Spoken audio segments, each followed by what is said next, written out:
My question to you, you talk a lot about the work ethic. I know you're very intentional with everything you do. So with the vacation, what are you looking to get out of that? What are you looking to do? What's your game plan as you go into vacation? You know, I think that I think you're taking out in context to like some comment I probably made in the last couple of weeks, which is like, I struggle with the relaxing part of it, but my net. Yeah, specifically, go ahead. You were talking on Medium, and my wife had found this because I think she believes it to be true of me as well. She said, look at this post from Gary Vaynerchuk on Medium. He's talking about when he goes to AJ's to watch a NFL draft party. He doesn't enjoy the being there as much as he does the looking forward to that. And I feel like that's how you feel about vacation. I'm sorry. Really interesting. Oh, so let's play that out. You're talking about anticipation, which is basically all I've got. I think the reason I'm winning is because I love the journey and the anticipation more than the destination.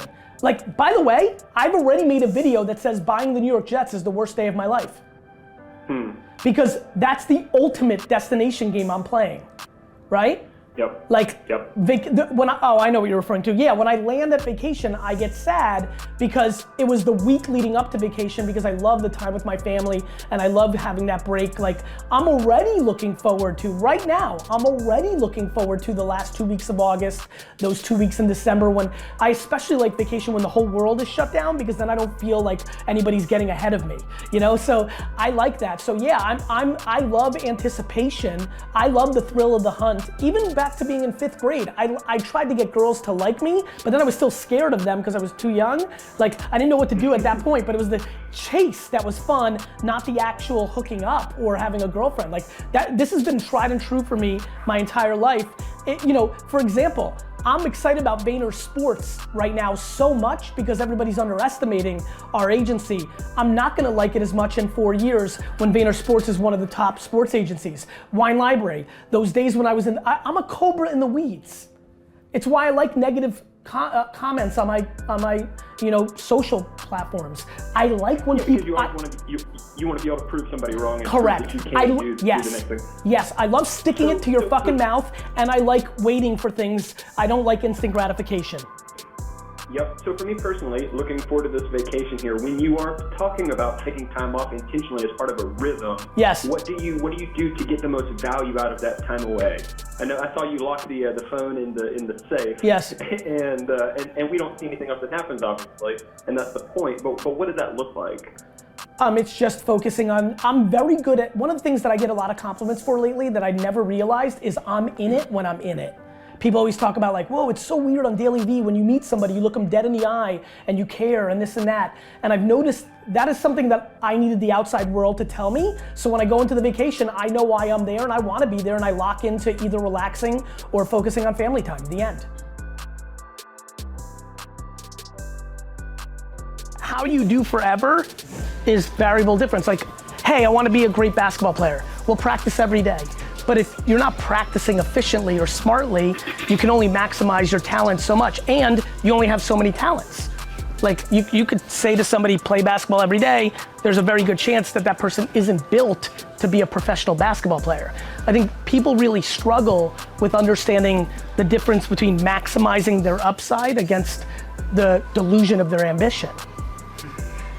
Right? Like, you like that one, Kate? That's good, right? Like, when people are like, Gary, when 29-year-olds come up to me and they're like, Gary, I'm gonna be like you as an entrepreneur, and I get 3 seconds of context, before the 3rd second's done, I say to myself, unlikely, not because I'm being egotistical or competitive, it's that by the time I was 29, I did business 24 hours a day, every day, for 24 years. For real, actually, right? Like this store, like when everyone's like, Gary, I've been doing this for a year. I'm like, I did a year's worth of Wine Library TV after I was 30, 15 years of wine education and selling to just get to a minimum base of getting 30 comments per, like people are so delusional of what it takes to succeed. And so, yes, of course it's that. But the question becomes, getting a discount from the website is not interesting if you don't want anything from the website, right? And so the question becomes, how can someone get it done? What gets people to care? And so, yeah, I mean, I think it is that. I always believe it's content creation. Content creation is storytelling, it's awareness, it's how you connect. But obviously some people are better at storytelling than others. The question for everybody that's trying to do their own shit is, are you realistic with your capability and are you happy about that? That doesn't mean don't believe in yourself and don't cap out, but I think where people really get hurt, genuinely get hurt, is they have expectations that are so unrealistic that it makes them deviate from the enjoyment of why they're doing it. And I'm always scared to be compared to when it's in business. Being compared to in playing pickleball, I feel good about. Many of you can be better. Being compared to in a million things, I feel comfortable. I get very uncomfortable when people want to compare themselves to me in entrepreneurship because I've been doing it for so long and I'm really, really, really good at it. Like I think that we all have to be self-aware.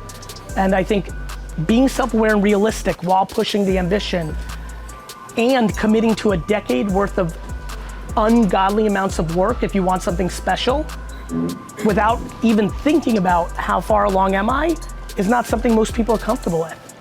Like for anyone who's starting at dead scratch and has nobody give a fuck about anything, Alien Inc.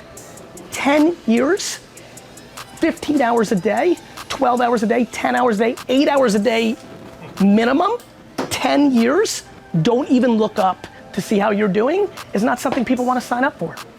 One thing I'll say is I'm already happy that I even got my friend to do it at the concert. I'm happy people are seeing it here. So I may not beat you as an entrepreneur, but I may go hand in hand on the happiness because I'm happy as fuck. Well, that is the best.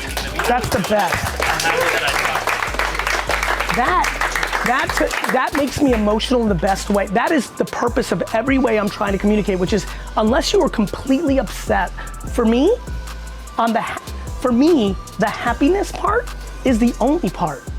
I was happy as fuck in this store down there in 2001 where nobody in the world knew who the fuck I was. I was as happy 21 years ago in this building, and it wasn't even this building, this was built later. It was a little building down there facing that street right down there 21 years ago as I am this exact second. Not a dollar, not a fan, not a nothing. Nothing that has happened to me publicly in the last 20 years has added a single ounce of happiness. The process is my happiness. And there's no way to get to a great place without it. You'll just burn out. The two kind of conflicts that I have is A, that takes away from, because I work with clients. Like, right, it takes time. Becomes my schedule. Yeah. Like, no matter when they want to see me, that's when they see me. Yes. And I'm always going to be, mercy to that. But I have so many other things I think I'm pretty good at. I try to do them all. Hold on, there's something really important there, which is you're not always gonna be at the mercy of that if you're willing to not make that maximize its economics, or if you're so damn good, people will compromise into yours. Meaning, if you decide that you only work Monday, Wednesday, and Friday, 6 a.m. to noon, only, so that you can really do your other shit, well then you could, and if you're so great, you might lose Harold and Susan, but Timmy and Sally are right behind them and you fill those slots and you call it a day. People get confused because they think everything is so extreme one or the other. And they don't realize they can create restrictions within the middle. Meaning, I just gave you the black and white way that you can control a lot more of your time as a personal trainer. You just have trainer hours. You're scared properly, not scared. You're thinking properly. I don't want to lose these two people. Yeah. But the reality is if you make those restrictions, if you create enough of the content or demand in another way, somebody will take up those slots and now you're 6 to noon, Monday, Wednesday, Friday. You could just I've watched a lot of trainers be scared shitless for that jump. And a lot of times when I talk to them, whether they're friends, acquaintances, or just random DMs I've stuff, not only do I tell a lot of them the advice of doing that if they have this want, I also tell them to raise their costs in the same time. And the reality is there's a lot of demand for personal trainers. And so all of a sudden you wake up and you're more in control of your schedule and you're making 20% more per hour against that schedule, and now you're fucking rolling.